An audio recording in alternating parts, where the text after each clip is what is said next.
Welcome to the Mockingcast, the podcast of Mockingbird Ministries. I'm David Zoll, your host, and in a few moments, I'll be joined by my co-hosts, Sarah Condon and RJ Heyman. We come to you every other week to discuss a few of the places where we currently see grace and its absence playing out in unexpected and compelling ways. We're glad to have you with us. Praise the Lord. Praise the Lord. God. All right, you two, what is your astrological sign? I'm a Taurus. You're talking to a Taurus over here. I think I am What does too. that mean I think I'm a for Taurus. you? Because when's your birthday, Are you Dave? guys both? I am, it means, I don't know what it means. I have no idea what it means. I just know that I'm a Taurus, and occasionally someone who knows what it means will tell me, oh, that makes sense because you're a Taurus. Are they like, so you're a passive man that cries a lot? Is that I feel like that's the thing between both of you. Tauruses are supposed to be Wait, I would- bullheaded. They're supposed to be like, I think, obstinate Oh, and, okay. Okay. determined. Something like that, right? yeah. Right? Wow, Dave? that sounds spot on with both of you. Exactly. Yes, Sarah. Yeah. We're- You seem Thanks, Sarah. very determined, aggressive. When I think of Bullheaded. Dave and RJ, I think bull-like every Well, time. ask our wives. Yeah. Ask our wives. See what they have to say. This is going to be funny because today we're going to talk about men. So, Sarah, what sign are you? Oh my God, I love this game. I'm a Scorpio, and That if your fits. kids are in the car, turn the volume down. Well, every time you read a Scorpio's like whatever, the first line is always basically some variation of "stop being such a bitch." So I'm always like, maybe this is right. Yeah. So- Yeah. Did you guys grow up in households where horoscopes were a thing? Not at all. So I grew up in a household, my dad was a newspaper guy, and so he was taking all kinds of jobs as a young journalist. And for a while, he edited a women's magazine and basically wrote the whole thing, would literally like put his friends' names on the where you list all the staff in the magazine, because he was like, I don't want it to look like I write everything. But he could not, or probably did not, knowing my dad, didn't have anybody to write the astrological charts, so he wrote them. He did. So whenever I was like a teenager and was like, oh my gosh, I like blah, blah, blah astrology, my dad's like, there's a desperate 32-year-old man just trying to get by writing those. They are Trying to pay the utter bills. nonsense. Total nonsense. Yeah, exactly. Yes. So I never actually thought that they were, that really, like early on when you hear that, you're like, okay, well, who knows, Well, why do you think, you mentioned it's in a women's magazine. Tell me, Sarah, because I don't know any men who know Tell us anything about women, this. Sarah. Tell us a little bit about why is it such a thing? You're a woman. Tell us. Every woman. I think especially women, because we do tend to gravitate towards that. I will say, and I know this is dangerous territory, but I'm in good company with it. It's a little bit like the Enneagram to me, just a little bit, and that it's this sense of like, I just want to know more about myself. I agree. Right? And I want, and I'm sure you would. And I want like my decisions affirmed, and I want, so I do think like you can kind of hold a little bit of that truth in both of those arenas. I don't know. I think people want answers, and they're desperate to know what their future is like in a world that everything feels uncertain, and it feels like a way to get them, I think I've said this before, but like after the death of mom and dad, I was like, seances, get it. Tarot cards, get it. Like, it's not a thing I want to do, but I think I have a lot more empathy for people who, for whatever reason, can't find comfort in quote unquote traditional religion and are going to these like other ways. Do I think that they give them actual answers? I don't, but I understand the seeking of comfort there for sure. There was a New Yorker cartoon a couple of days ago, I think, of like God in the heavens, like taking two stars and just like switching them and saying, "This will really mess with the Virgos." Like, Oh my God. it made me laugh. I think you're right too. I think it's why, grasping at anything. I mean, how can you not sympathize a little bit with that? The reason I ask you guys is there was a humor article from Reductress, which was just very funny, and I sent it to Sarah, and she was like, we have to talk about this. Which the headline is, Why I Don't Believe in Astrology Unless It Reaffirms Something I Already Thought. Mm-hmm. And this is what she writes. She says, I was raised in a pretty secular household. So when I moved to the big city after college and walked around the trendy boutiques of gentrified neighborhoods, I scoffed at their offerings of $20 crystals and horoscope jewelry. I can proudly say I'm a staunch contrarian to divinatory pseudoscience.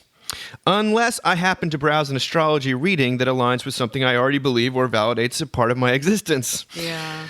Don't even get me started on daily horoscopes. Most of them are just vague fortune cookie prophecies that could apply to anything. Except for that one time I was having the absolute worst day. I misscheduled a few quote-unquote important meetings and everyone was so mad at me. But I swear it wasn't all my fault. When I was complaining about it to my friend later, she said my life was so chaotic at the moment because one of my natal planets was in retrograde today or something. And that made so I'm like, much oh my God, don't talk about my sense. uterus like that. So, duh, I wasn't, quote, absolutely incompetent at my job, end of quote, like my boss said. My Venus was just in bad transit. No. What are we doing? No.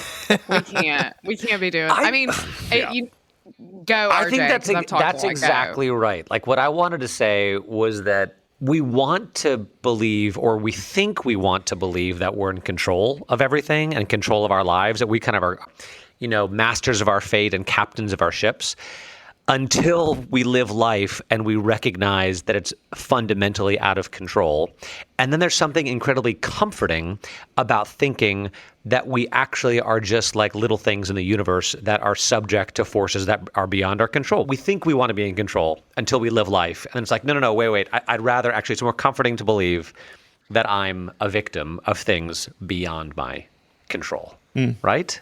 Yeah. I mean, I think that's true. I do think some people don't get there. And I do think for some people, the idea of like not being in control is such a terrifying thing, like kind of all the time. And I know people of all ages who do this astrology stuff or get into tarot cards or whatever. And it's just,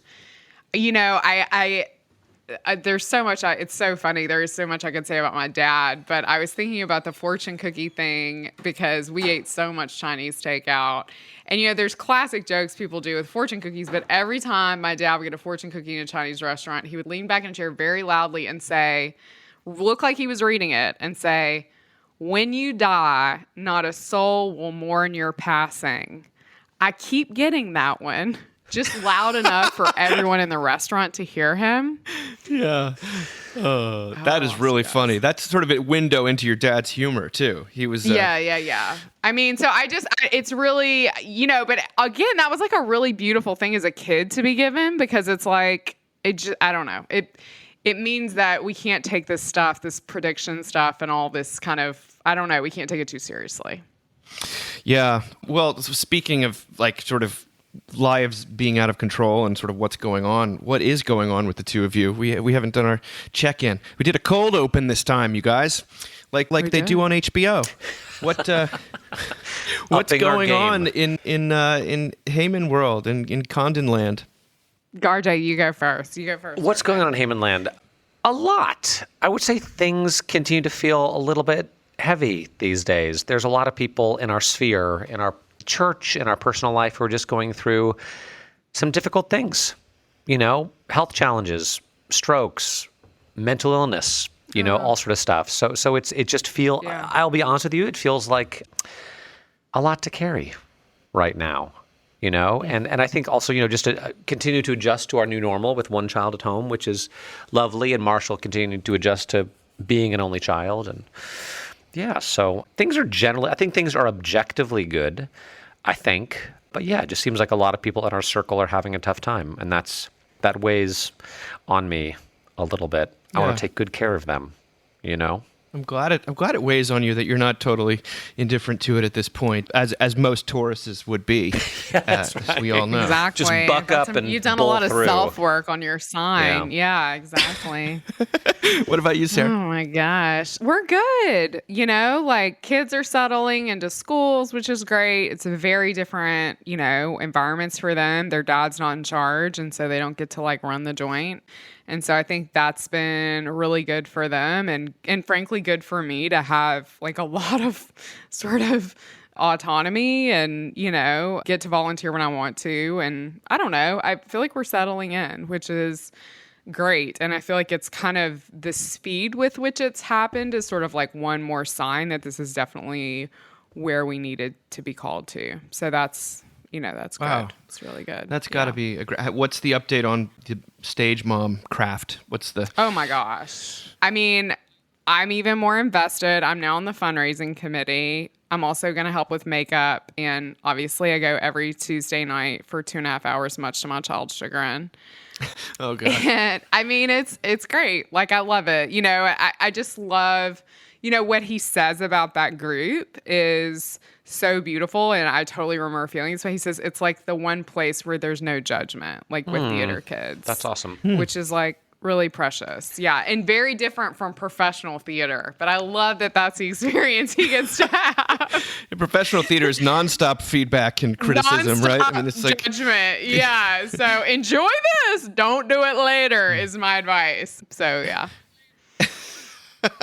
Well, for us, it was a pretty good week. Kate and I celebrated our anniversary. She got tickets to take me to see Peter Gabriel. Peter Gabriel. Peter Gabriel Awesome. played in Washington, and I happen to adore Peter Gabriel. Oh, he's I think I do think he's a genius, and the show was just so excellent, on every level, from the musicianship, the performance, to the art. He's such an artist, and people might know my wife is an artist, so it's just to be at something that world class after not having been to a concert in a little while was just felt like a real gift. I loved it. Did he play The Book of Love?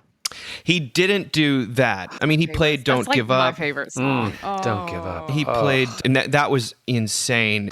But he played a lot of stuff off the new record, which I happen to adore as well. So Awesome. I'm all in on Peter Gabriel, and I think everyone else should be too.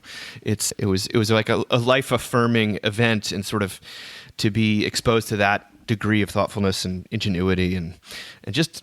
It was really great. So That's so awesome. leave it at that and realize how precious those times are at this stage in the game. Well, today we're going to, as we sort of alluded to already, we haven't talked about boys and men in a long time. I'm ready. And everywhere you turn right now, people are talking about boys and men. And what I've noticed particularly And boys is to men. No, boys, continue. they're talking less about Can boys. we have to a men. minute for boys to men too? It's so hard to say please? goodbye. Oh my God. I'll make love to you. Like most awkward middle school dance song ever. Sarah, it's totally My right. anthem,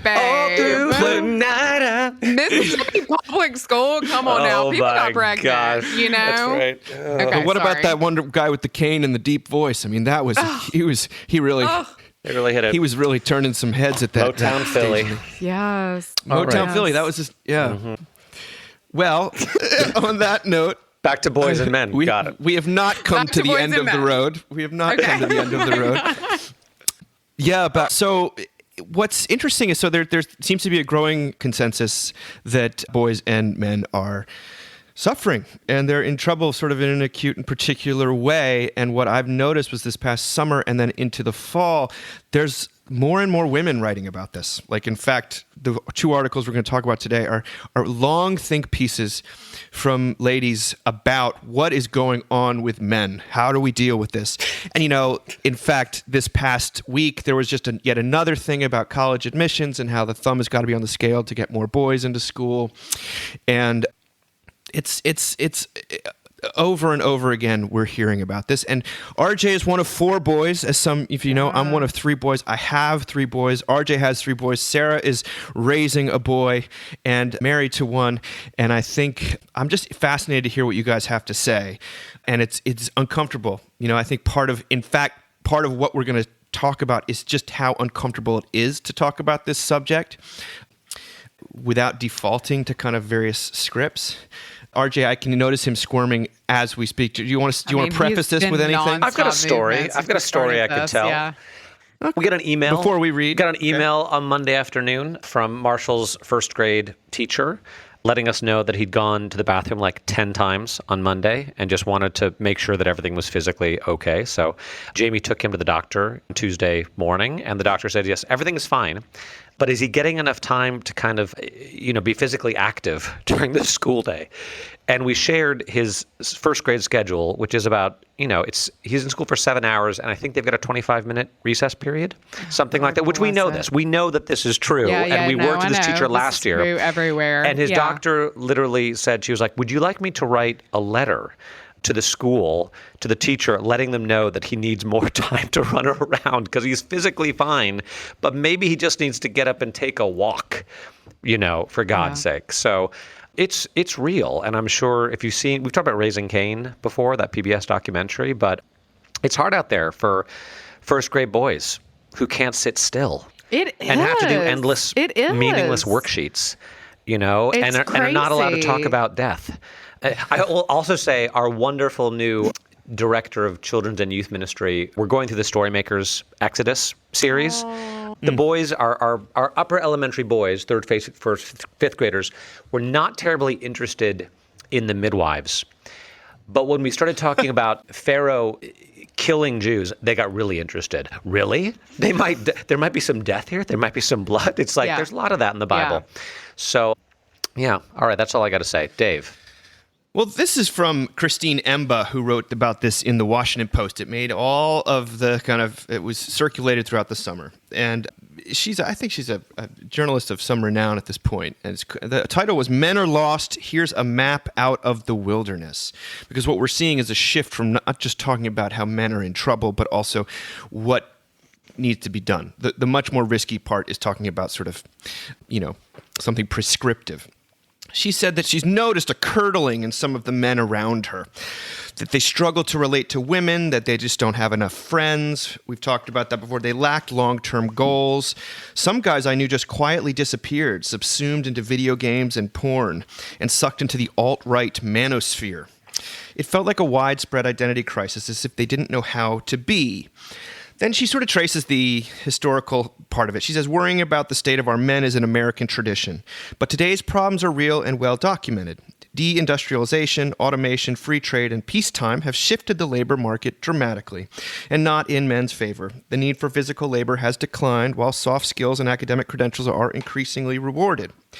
Growing numbers of working-age men have detached from the labor market, with the highest drop in employment being among men ages 25 to 34. Meanwhile, women are surging ahead in school and in the workplace, putting a further dent in the quote-unquote provider model that has long been ingrained in our conception of masculinity. Men now receive, and I did not know this, about 74 bachelor degrees for every 100 awarded to women. And men account for more than 70% of the decline in college enrollment. In 2020, nearly half of women reported in an American Trade survey that they out-earn or make the same amount as their husbands or partners, a huge jump from fewer than 4% in 1960. Then there's the domestic sphere. Last summer, a Psychology Today article caused a stir online by pointing out that, quote, dating opportunities for heterosexual men are diminishing as relationship standards rise. There's actually been a couple articles this week about men just dropping out of the dating pool because AI girlfriends, right? I saw an article about AI girlfriends, which is insane, but yeah. And then the big one is men also account for almost 3 out of 4 deaths of despair, either from suicide, alcohol abuse, or an overdose. Now, of course, because men still dominate leadership positions in government and corporations, many assume they're doing fine and bristle at male complaint. Women are still dealing with centuries of male domination that haven't been fully accounted for or rectified. Are we really worrying that men feel a little emasculated because their female classmates are doing well? She says, well, we should still care, basically. She says, past models of masculinity feel unreachable or socially unacceptable. New ones have yet to crystallize. What are men for in the modern world? What do they look like? Where do they fit? So far, only the right, sort of people on this far end of the political right, have given any answers. She interviewed one undergraduate who was sort of like identified himself as sort of kind of a moderate guy. He says he doesn't identify with the manosphere, but he can understand why others might. He said, I feel like there's a lot of room to be proudly feminine, but there's not, in my opinion, the same room to be proudly masculine. And to the extent that any vision of non-toxic masculinity is proposed, it ends up sounding more like stereotypical femininity than anything else. Guys should learn to be more sensitive, quiet, and socially apt, seemingly overnight. Then she says, I strongly suspect that ending this crisis will require a positive vision of what masculinity entails that is particular, that's neither neutral nor interchangeable with femininity.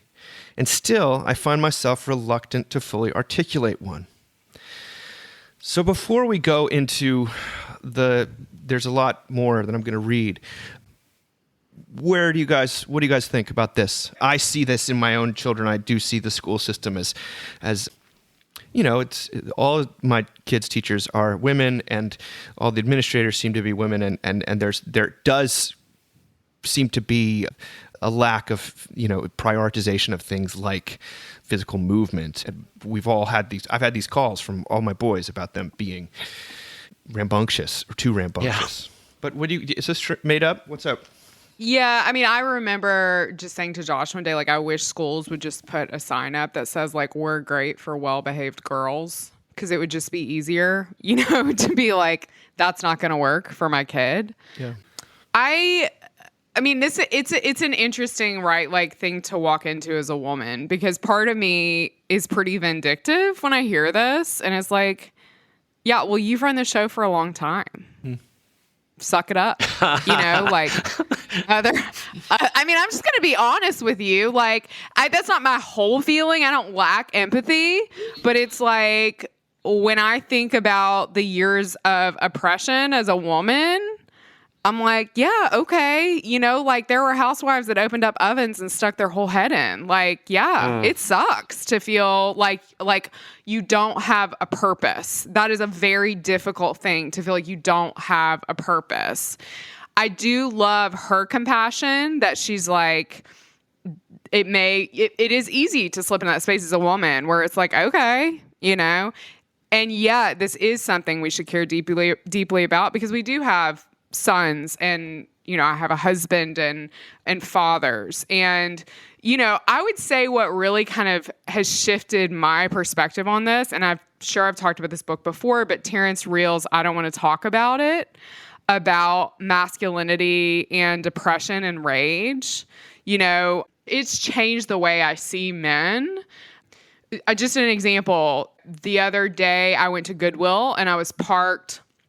There's a certain way you go to Goodwill, and this older white guy, nicely dressed, nice car, was parked the wrong way. And so I kind of turned my vehicle around so it was facing his. But that was the right way to do it. And I'm just following protocol. And I could tell he was annoyed with me doing that, but I was like, it'll be fine. It's a big parking lot. He can figure it out. And as he drove by me, he rolled down his window and looked at me and said, "You're a stupid bitch." Ooh. And instead of feeling deep anger, I did feel unsafe, which I also want to say is a thing women deal with all the time. I thought, because I've read Terrence Reel's book, I thought, oh, he's depressed. He's dealing with rage. He feels lost in this world. And depression often looks like rage in men, which I do think explains a lot of the kind of far right answers to masculinity that we're seeing. I would also say there's some great resources that have been really helpful for me to understand kind of what's going on with guys just in terms of podcasts. So Justin Baldoni, who was on Jane the Virgin, he was sort of like the cutie love interest, has a podcast called Man Enough. And they deal with a lot of the stuff and bring on a lot of different people, and actually he wrote a wonderful book for adolescent boys that Neil loved. And so I do think there are real resources out there, but yeah, I mean, I think this is like a huge frightening problem in some way, because men are still in charge, even if they are feeling this kind of lostness. I don't know. It's a complicated, Dave. I thought for certain you were gonna say that you shot back at him and said, "Well, I am a Scorpio, so suck it." I just was whoa, you woke up like that. That sucks. You know, like it's just, so I don't, I mean, the dating stuff is terrifying to me. I will say that. Like the stuff of like, and I do see on Instagram all the time these women who, I saw one yesterday and she's like, literally starts with like, young woman, men are horrible. We can all agree. And I was like, whoa, sis, right out the gate. And she's like, here are all the reasons they're horrible. But I'm a straight woman, which means I have to date men. Mm-hmm. So how do I do that? And then she said the saddest thing, which was, I just want to see what a long-term relationship with a man was like. And this one was probably 25 years old. Yeah. And I'm like, she's never had that. So I don't know, rant over, but no, it's RJ, what do you think? I'm dying. I was so interested to hear what you thought of this, Sarah, because you have one of your most viral things you ever wrote was about totally sort of stop blaming the boys, or like it was kind of a... Well, because Brene Brown writes beautifully about this, right? About how it's so easy for women to find vulnerability and be vulnerable in spaces, and then the second that men do it, we want to shut them down, especially, you know, and this is what's so interesting, not maybe in the public sphere, we'll like affirm it, but babe, when your husband comes home and he's like, I don't know about this job, I'm really having a hard time.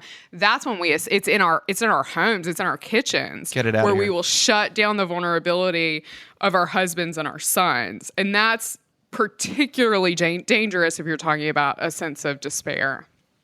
All right, RJ, what are you thinking? I don't know what to think.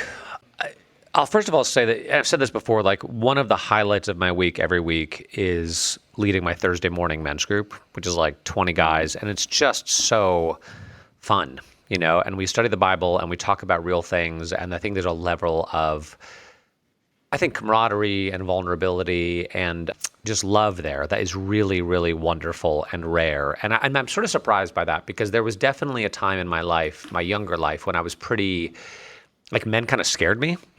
I think I was scared of my father, and I mapped that fear on. So the fact now that I can say, like, I never thought of myself as like a man's man, you know, but like I can honestly say, like, I really like guys, and I love men. I love their energy and often their honesty and their vulnerability and their, I don't know, it's a good thing. I don't know what the answer is. I think there's something about physicality. There is something about physicality, right? That, and I feel this. I know I need more exercise, but I'm like, when the hell am I supposed to do that? Unless I get up at 4:30 or 5 in the morning. You know, like Dave, you do F3, right? Which is like way early in the morning. And I love to run around. I love to play tennis. I love to play basketball. But when you have this full-time job and you're trying to be a good father and a good husband and a good friend and a good pastor, it's like, when do you find time to do that? And it reminds me of this book I read a few years ago called The Taken, about white children in Texas in the late 19th century who got kidnapped by Native American tribes. The boys did not want to come back, you know, I bet. because they spent their lives as settlers in Texas, like German American settlers, were like, you were living in a mud hut and you were like farming all day and you were alone and it sucked. And then suddenly you got kidnapped by the Native American tribe and you're like riding horses and hunting all day and like going wherever the hell you want and no one is telling you what to do. And it's like, and they were never the same. And you're not having to wear a shirt. That's right. Like it's like check. Yes, check. yes. And you're probably like finding cliffs to jump off of. And you're doing, now the women had slightly different experiences who were kidnapped, I will say. So be that as it may. But the men who were kidnapped, they never reassimilated. They ended up living by themselves in caves and stuff. And they're like, we can't go back. We cannot go back to this kind of European button-down world. We can't do it anymore.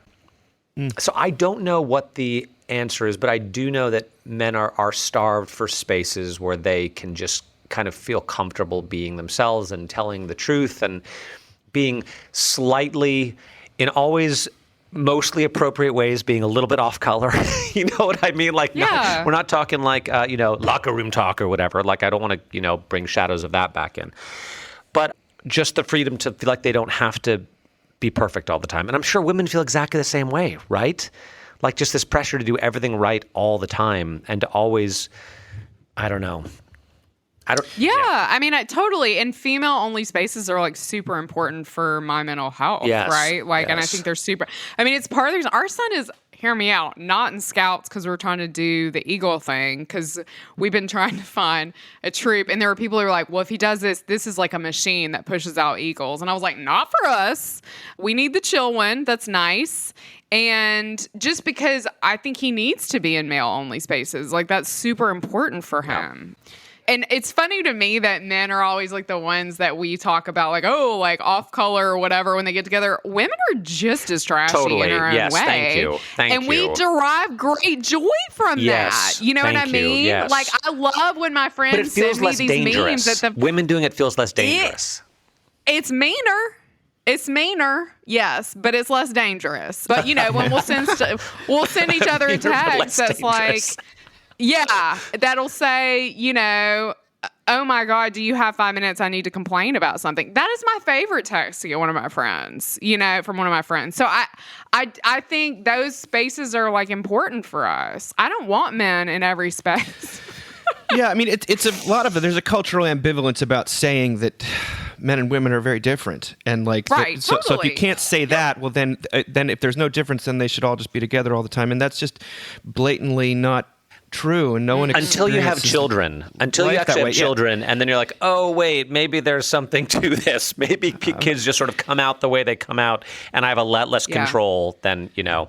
Yeah, I do find myself at this stage in the game very less interested in hearing about gender from anyone who doesn't have children. I just that doesn't mean you can't talk about it and write about your own experience. However, it's just I've just watched it shift for so many people once they have kids and they thought, "Oh my gosh, I thought everything was socialized." And here I am, and I never have I don't care about cars, and it's all my son wants to do. Yeah. And I mean, I just think about like when we had Neil, who's our first, I was like, gender neutrals, like we're gonna blah, blah, blah, blah, blah for everything. And then when I found out I was pregnant with a girl, I was like, paint the room purple. Exactly. You know, we need pink bedding. Pink for And Josh days. was like, what are you doing? yeah. So, Well, yeah. so they do. She does go into some prescriptions and some talk about this because I have a lot to say, but let's just read a little bit more from Christine. She interviews Scott Galloway, who actually we've talked about before. He's a professor in New York. He says, "Where I think this conversation has come off the tracks is where being a man is essentially trying to ignore all masculinity and act more like a woman. And even some women who say that, they don't want to have sex with those guys. They may believe they're right and think it's a good narrative, but they don't want to partner with those men." And Emba says, "I, a heterosexual woman, cringed in recognition." And I find this to be very true. That like there Me too, girl. Me too. Galloway leaned into the screen. So basically, the actual sexual politics reinforce the attraction of kind of, stoic, strong masculinity, while the public discourse doesn't. So there's another narrative or disconnect going on in how we actually live versus how we want to say we live. She said, Galloway leaned into the screen. "My view is that for masculinity, a decent place to start is garnering the skills and strength that you can advocate for and protect others with. If you're really strong and smart, you will garner enough power, influence, and kindness to begin protecting others. That's it. Full stop. Real men protect other people." She also talks about Richard Reeves, who's written this book on boys and men, which has gotten a lot of play, especially sort of in more like blue state circles. His recipe for masculine success echoed Galloway's: proactiveness, agency, risk-taking, and courage, but with a pro-social cast. Emba says, "This tracked with my intuitions about what good masculinity might look like, the sort that I actually admire, and the sort that women I know find attractive, but often can't seem to find at all. So, what would creating a positive vision of masculinity look like? Recognizing distinctiveness, but not pathologizing it. Finding new ways to valorize it and tell a story that is appealing to young men and socially beneficial, rather than ceding ground to those who would warp a perceived difference into something ugly and destructive." The other article that sort of prompted us talking about this today is Caitlin Flanagan wrote a long thing in The Atlantic called "In Praise of Heroic Masculinity," where she says opposite of toxic masculinity is heroic masculinity. It's all around us. that. You depend on it for your safety, as I do. It's almost entirely taken for granted, even reviled until trouble comes, and it is ungratefully demanded by the very people who usually decry it. She says, one obdurate fact exists far beyond the shores of theory and stands on the bedrock of rude truth. Men, as a group and to a significant extent, are larger, faster, and stronger than women. This cannot be disputed, and it cannot be understood as some irrelevancy, because it comes with an obvious moral question that each man must answer for himself. What will he use his strength to do? Will he use it to dominate the weak or to protect them?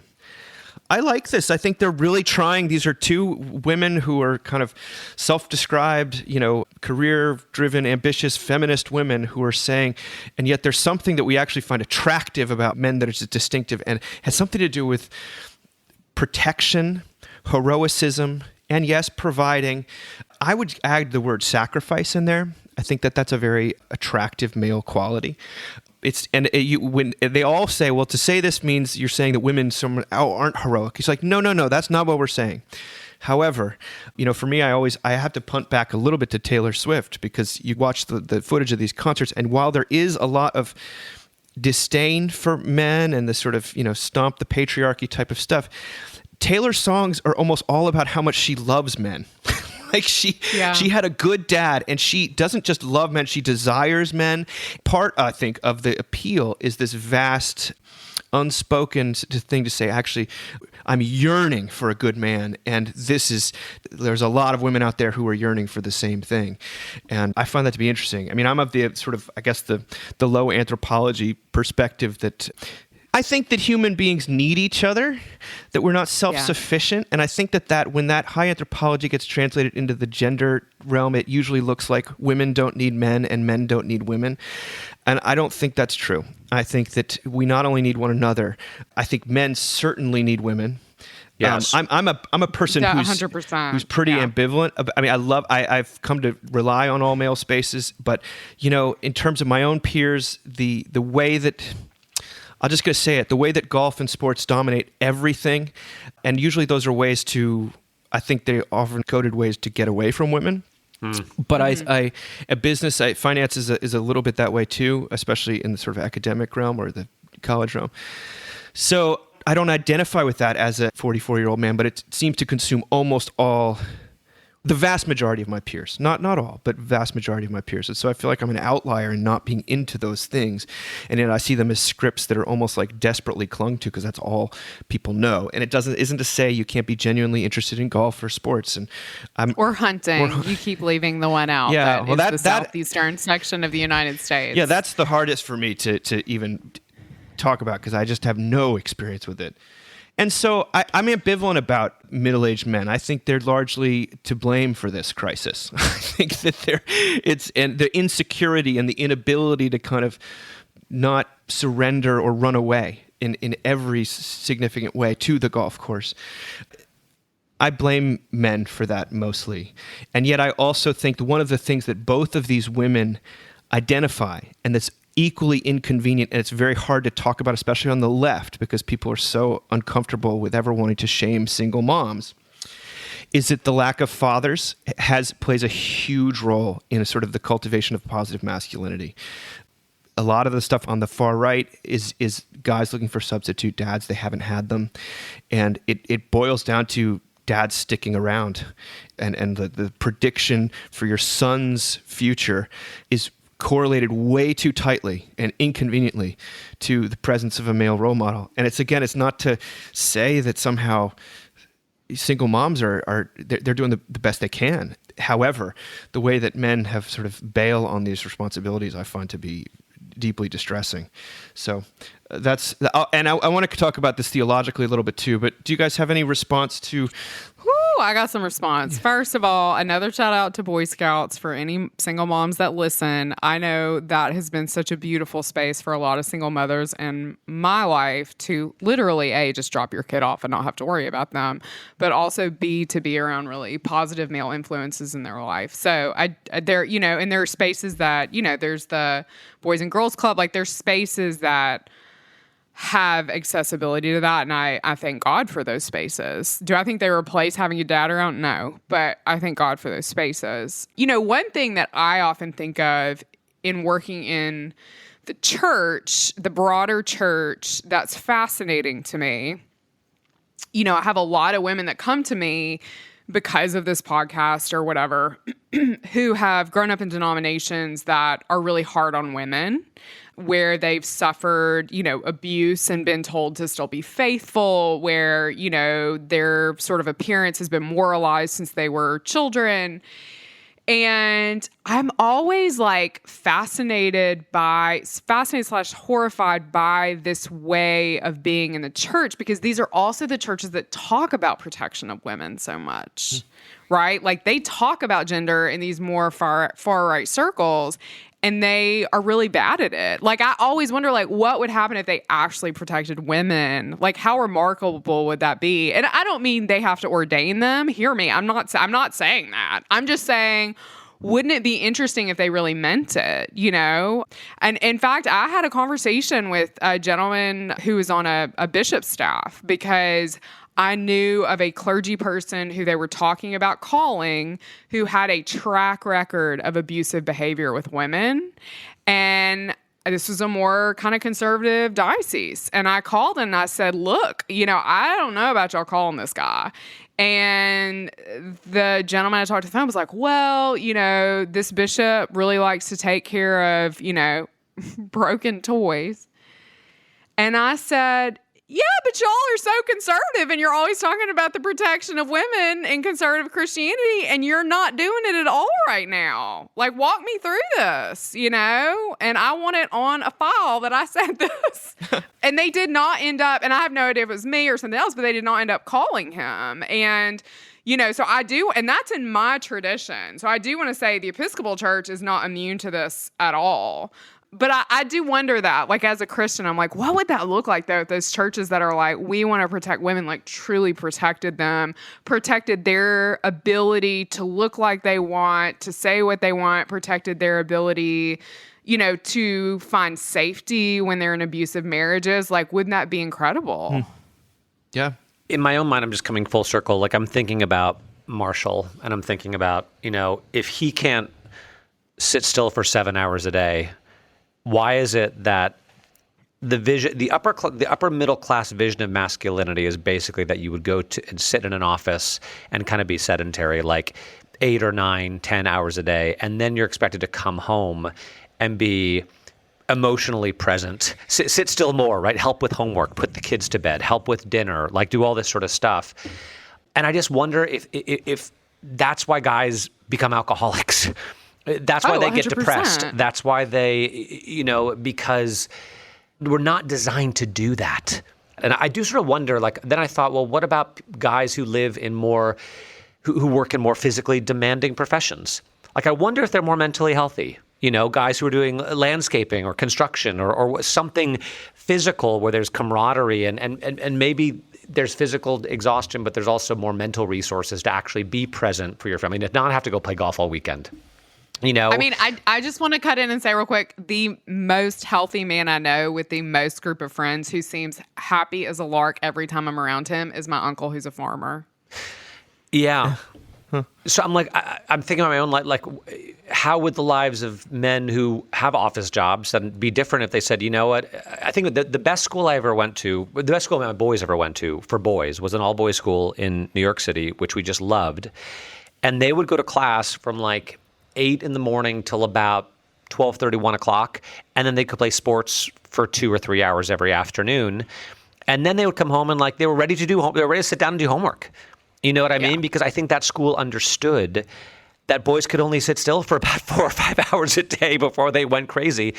And then I remember talking to Marshall's kindergarten teacher last year, God bless her, who's a wonderful teacher but was new to teaching. And she's like, yeah, I noticed the boys start going crazy at about 1:30 or 2 every afternoon. And I'm like, yeah, like that's about the limit. And so not to boil it down to that, but I do, like you're right, men have checked out, Dave. That is true. But I also want to say, like, why have they checked out? What is it about the structures of our life or the things they've been told or the ways they've been told they ought to be that maybe it's not actually physically possible, to do all these things? Remember the wonderful, I thought it was great, at least in the Barbie movie, when America Ferrera has like this sort of rant about the double standards that women are opposed to. Yeah. I think there is a corollary one for men. I don't going to get me wrong. I think there are, like, are you being asked to, be constantly told that you need to be more vulnerable, and then when you are, people flip out, or you being told that every woman is lonely and wants a man, and then when you try to date her and be emotionally available, it turns out she's not actually attracted to that. So it's like, it's not a apples and oranges thing. It's not a zero-sum thing. I don't want to say that it's somehow worse or better, but there is a bunch of double binds little L laws that men live under. And it is fairly contextual. I remember being interviewed with a podcast that was some guys in a very red state circumstances, and they were like, so what do you think the problem is with facing society? What are some of I said, well, one of them I think is the inability to articulate anything positive about masculinity that's distinctly masculine. And they were saying, that's so funny because that's all we talk about in our context. And I was like, well, we don't talk about it. No one will touch it with a 10-foot pole in the blue state context in which I live because we're so frightened. And I mean, I've thought about writing a book about this, but I'm just too scared. I don't want to enter into that. The thing as a Christian that I have a real hard time with is when the strength thing is held up. I was watching the NFL with my boys the other night. These guys are enormous, but they also talk about self-mastery and discipline being these masculine virtues that all sound sort of militaristic in my mind. And maybe in the sort of caveman code of hunting and gathering, there is a sense in which that's encoded in the DNA of what it means to be a man.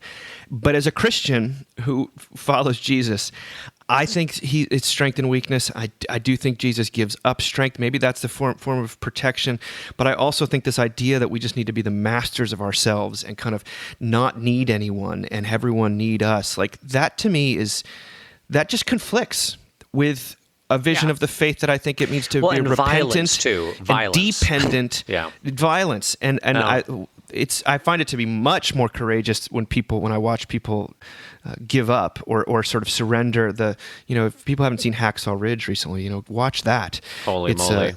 That's the sort of deeper courage, is to lay down your arms when it most feels. So I guess as a Christian, it's very ironic to me when I see especially conservative Christians hold on to these very manly things which seem to be so non-Jesus-y. And Jesus clearly wasn't, he still is identifiable to me as a man. Like he's still kind of confident and says what he thinks and sacrifices himself for the sake of those he loves. Yeah. I find that to be which is not a weak thing. And so, it's an interest. I hadn't thought about that as like a weak and a strong thing, right? Because it is a sense of like, there is a sense of like relenting to violence, like on himself, but which seems weak, but it's on our behalf, which seems very strong. And so I totally agree. And I do think this sense of like isolation, and what's interesting to me is a lot of those sort of, I like how you say red states. It's like so much nicer than saying like right. I know what you're doing. But a lot of these like red state spaces are not Christian anymore. You know what I mean? Like some of them are, and yes, we can have a whole conversation about the nationalism of Christianity, but a lot of them are not Christian anymore. And so they're like, there's no, this community aspect, which we see all over the Bible. I mean, Jesus has all these guy friends. Like, it's really important. Jesus is a protector in scripture. Like, I think about the woman at the well. I think about him intervening when the guy's ear gets cut off. Help me, RJ. You're the Bible guy. Do you know what I mean? Like, yeah. In the Garden of Gethsemane. There are these beautiful moments. I guess what I wanted to say at first is I do, though, think it's a real tension, right? Because so much of what we've been talking about is sort of the attempted feminization of masculinity. It does kind of come from Jesus, and it comes from the New Testament, right? Love, joy, peace, patience, kindness, goodness. Like when I think about men's men in the Bible, I think about all Old Testament people. I think about David. I think about Samson, right? I think about those that maybe Solomon, or those are the men, Israel wrestling with God, right? All the sort of stereotypically manly, masculine stuff happens in the Old Testament, but also those are like broken sinners. And then as you were talking about Jesus and his disciples and being together, I guess the part of the New Testament that feels stereotypically masculine to me is the spirit of adventure, right? Going to do, like Paul travels the world to share the good news. The apostles spread out over the face of the earth. Thomas goes to India, right?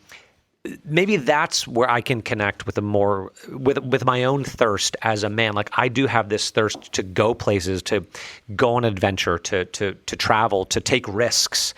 And I see that in the pages of the New Testament, but I don't see the kind of David slaying Goliath, type masculinity that's more, stereotypically. And I do think, I know you laugh at me when I talk about this. I always think about the Robert Zemeckis Beowulf, which is horrible. But when Beowulf is talking to the monk and he says, "Your Christ God killed all of my heroes."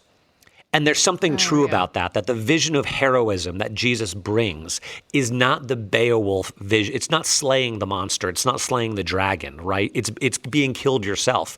And there's something so beautiful about that. But it's also true and frustrating if you're a man who just has this impulse every so often to do something violent, Conquer. To conquer, Yeah, right? I mean, you see it. Yeah, I remember one more thing. I remember Mike Singletary, the great middle linebacker, Hall of Fame for the Chicago Bears, who, if you see him not in football uniform, he looks like he should be the Cosby Show. He wears sweaters. He has these oversized glasses. He's very mild, very soft-spoken, very mild-mannered. And someone asked him once in an interview, "Mike, what is it that you miss most about football?" And he thought about it for a second. He said, very quietly said, I really miss the violence. I miss the violence, and it was just strike. He needed it. He needed to step on the field and have a place to be violent. And I think there is something inside each man that has a little bit of that. And I'm not sure it's sanctified. I don't know if it's good, but I also don't know what the hell to do with it. Yeah, but we're also dealing with the same week that this comes out as when Taylor Swift was sort of Travis Kelce observed at Travis Kelce. He's this insanely great football player who's out there wrecking guys and scoring touchdowns and stuff like that. And again, sometimes her popularity strikes me as not just that men need women, but women needing men and dying for a good man. And the ones she settled on right now, it couldn't be more sort of archetypal male guys. That's who she actually, she wants to be an ally with the nice guys, but then the one she wants to date is that guy. So anyway. Look, Jake Gyllenhaal seemed like a nice guy, and he was not. Yeah, so see? Anyway. It's very, well, let's talk about a very kind of a story of grace involving a man, which I know all of us have watched this week. It's a documentary called The Saint of Second Chances. The Saint of Second Chances on Netflix. It is about, it begins with the former Chicago White Sox owner Bill Veeck, who just seems like the most delightful guy who in Chicago sort of introduced all sorts of fun into baseball. And then, but the story, the thing is actually about his son, Mike, who loves his dad, but also, does not sort of live up to his dad. So I'll read a little bit from this interview this review in the Daily Beast called "Why Baseball Doc the Saint of Second Chances is Making Grown Men Cry." Here you go. Bill, the older man, had a peg leg, a fondness for beer, and a gregarious personality. He was a peerless showman, but he's not the primary subject here. Rather, that would be his son Mike, who grew up in the shadow of his famous father and instinctively took after him, a fact that became apparent when he joined his dad's White Sox staff. Nonetheless, for all Bill's popularity, he wasn't wealthy. Having hustled his way into purchasing the team, he and the White Sox were severely strapped for cash. Mike thus became the de facto head of promotions, tasked with concocting any stunt that might put butts in the seats. And what he came up with, July 12th, 1977, was the Disco Demolition event. So the people who know that everyone brought their disco records. Disco was at a high watermark, and they had this. They blew up boxes of records, and you got in for less money if you brought a disco record. It became a huge riot. And Mike, it sort of led to Bill having to sell the team, and Mike certainly losing his job. He took the fall for the fiasco. And for Mike, drinking and exile ensued until he received at his lowest moment, I might say, a fortuitous opportunity to change his life, the chance to invest in the St. Paul Saints, an independent league team that was at the bottom of the proverbial barrel.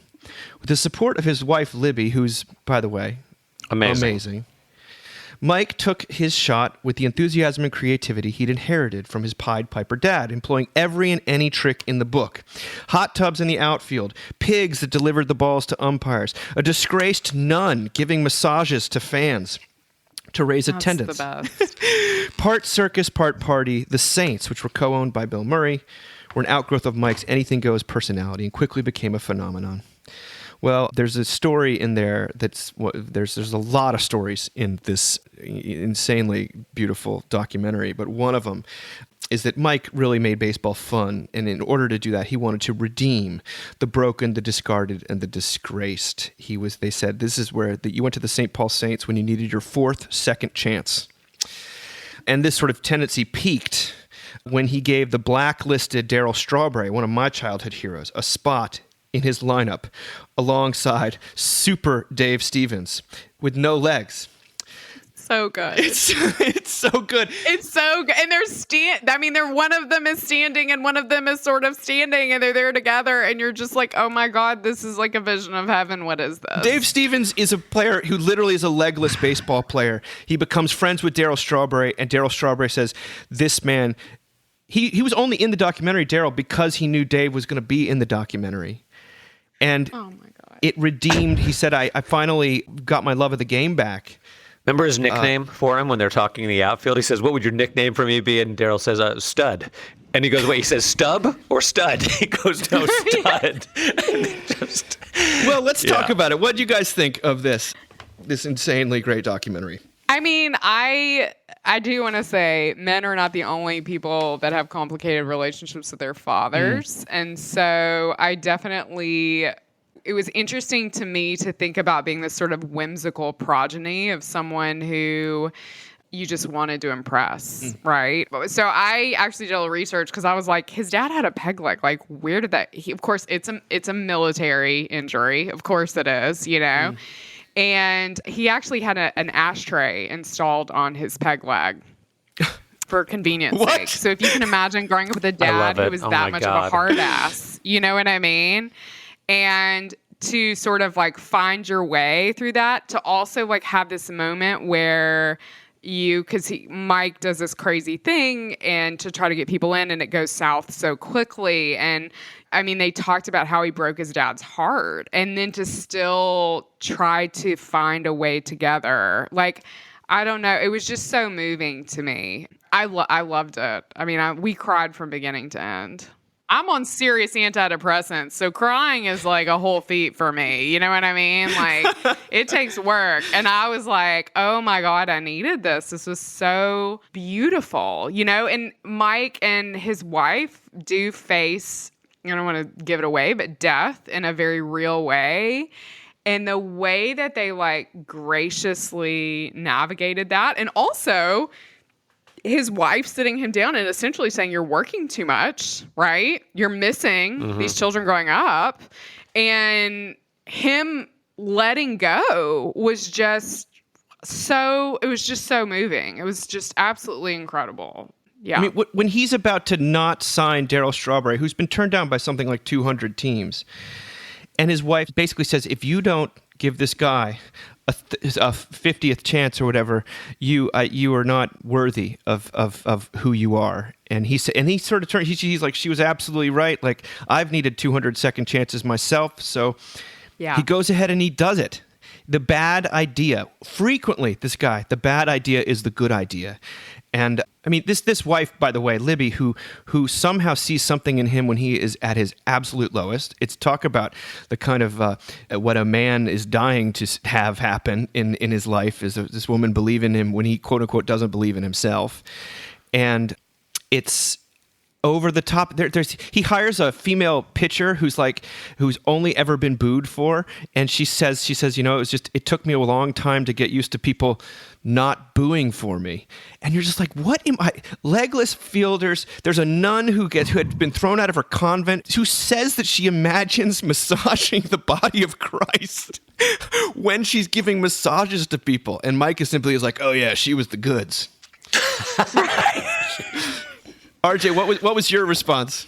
I just thought the movie, it was just endless death and resurrection. It was just one death and resurrection over and over again. From his teenage years where he thought that baseball was the least cool thing in the world and was just rejecting his father, to experiencing his father's love, to the disco fiasco, to losing the team, to like a period of what sounds like a pretty awful maybe decade of his life, right? Where he descends into drugs and alcohol, he has a kid, he gets divorced, he loses the kids, and then this woman comes into his life, raises him to new life. And then he gets invited to this, lead this minor league team.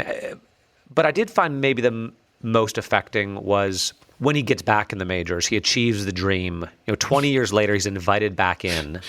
This is insane, by the way. It's insane. How it plays out, yes. And then he quits. A week later, Yeah. He climbs the mountain, he reaches the top, he gets back to where he's always wanted to be, and then he says, no, something else is more important. That was really affecting. That was really, and to say, no, I'm going to go do what actually makes me happy, what actually is what I'm called to, and let go of what I thought was my dream, because it turns out it's not. It wasn't my dream. That was really powerful. Yeah, and we can't spoil the ending, because just know that there's a very powerful relationship he has with his daughter, and the way that he cares for her will just make anyone cry. It's just the most amazing thing. Just the timing of finding out information feels miraculous to me. I will say that. Just the way that they only knew some things and then they had all this time was just incredible. Like, what a miracle. What an absolute miracle. It's like that sense of like God is always at work in this way that like the timing just is astonishing. I mean, we say this over and over again, but like it's truly astonishing. Yeah. There are a few things were said that will stick with me. One is a dream he has in which his father says to him, it's not whether you win or lose, it's showing up. It's just showing up, which is kind of a Woody Allen thing. And then Darryl Strawberry, when he's talking about reconnecting to his love of the game and saying, I don't want to be a superstar. Like, I'm not that important. I just want to be a man. I just want to be. I just want to be. That's right. I just want to be. He's a pastor of a church now, and man, he went through some stuff too. Isn't he a pastor? Yeah. He is. Yeah, and just threw away a career, so much money, and yet found freedom through death, which I hate. I hate that freedom always comes through death, but that's how it always comes. It's just also, though, as Sarah says, it's a portrait of the kingdom of God, of the kind of the disgraced and the disabled and the strange. And he doesn't treat these people like sideshows. Like they all showed up for the documentary, and none of them say, "Oh, he was using me to make a buck." It was more just like he was sort of, "Come on in. If no one else will take you, I'll take you." And what it reminded me was Andy Squires, a musician whose wonderful new single is out. He posted a little devotion called "I Saw God" recently, and he wrote this. He said, "I saw the sick who had endured years of infirmity, those who had been prayed for and had not been healed, laying their hands on others who were also sick, praying for their healing. I saw those who were once wealthy, now made bankrupt by the arbitrariness of life, still singing songs of praise." This is Andy's description of the kingdom of God.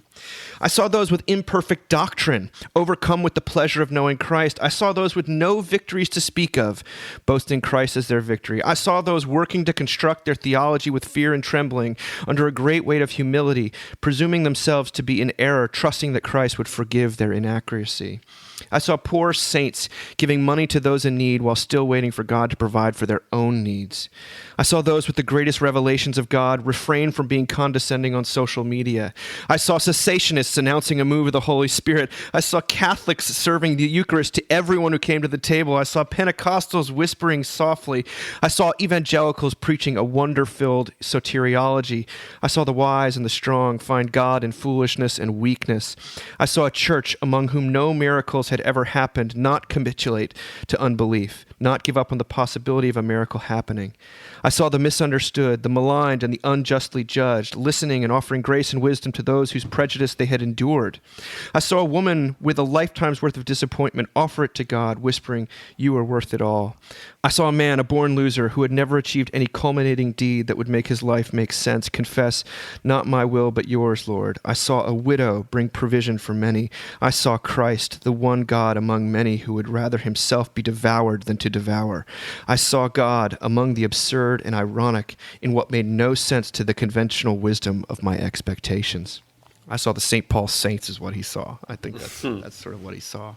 So that's the vision Good stuff. I saw. I also saw Mercy Begetting Mercy that Caitlin Beatty wrote about in our wonderful magazine this week. But any final words? I'm thinking of, did I tell you guys about this interaction I had at our new church with a young woman behind me? Have I told this story? Mm-mm. So I was sitting in our new church. My brother and sister-in-law are in town from New Orleans. They got their baby with them. We've got, I've got my 2 kids, right? And the whole service is like our son getting up to walk around.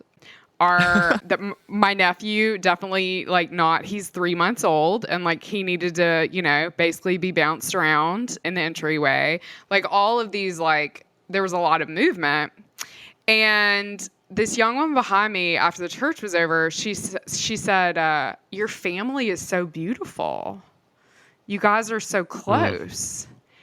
And I wished I could have said anything other than this to her. But what I said was, we've suffered a lot together. And I think that's why we're so close. And I said, I wish I could tell you something else. I wish I could give you a different answer than that. Here's a book to read. But we've suffered together. And, when I think about men and how we're facing so many men who are self-isolated or feel isolated by society, it's we need them, actually. We really do. And our families to suffer alongside us, to hold each other, to turn into each other in this bizarre situation we find ourselves in called life, So I don't know. I think that's just my hope. It's a great story. It's true. I wish it weren't, but it is. Yeah. Any closing word for us, Harj? No, I just, the death and resurrection. Like Sarah was saying, if you find yourself suffering, God is at work. He's doing something. He's in it. He's in it with you, and it's not the end of the story. Keep on keeping on. You might get that Jesus makes the phone call to Mike Veck when he's down and completely, counted out in every respect. The phone rings with this ludicrous offer to invest in an independent team with a baseball park right next to a very heavily trafficked railway. That's right. And that, my friends, is the work of the Holy Spirit. It's a bad idea at the right time to the person who has nothing in their hands anymore so they can accept it. Anyway, thank you both for being here today and for there's a lot to cover. So I'm about to go out to Minneapolis and St. Paul, and I sort of want to go see. You should go see a game. Totally. Because you got to. Veck has his ethos has translated into minor league baseball through, he owns the River Dogs in Charleston, and I don't know if he owns the Savannah Bananas, but I know that whatever is going on down there, it's a direct lineage to Mike Veck, and what a beautiful thing how God works through minor league baseball. So thank you guys both, and we'll talk to you in a couple weeks. See you soon. Bye.